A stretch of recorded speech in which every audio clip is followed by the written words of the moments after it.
कि हमारी दीदी आज सूरत से आई है गाना गाने के लिए, और देखते हैं इनका आवाज़ कैसा है।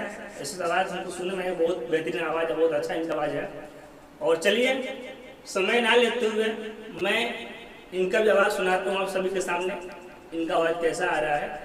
तो चलिए हमारी दीदी रिकॉर्डिंग को स्टार्ट करने जा रहे हैं। चलिए 1 2 3 गाइए।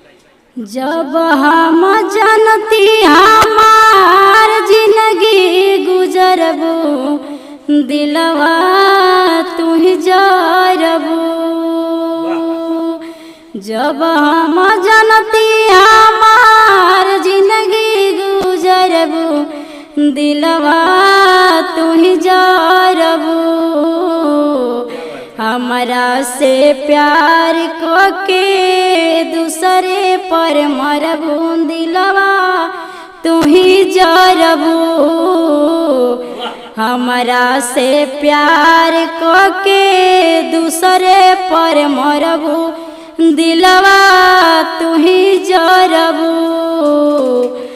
हमरा से प्यार के दूसरे पर मरबू, दिलवा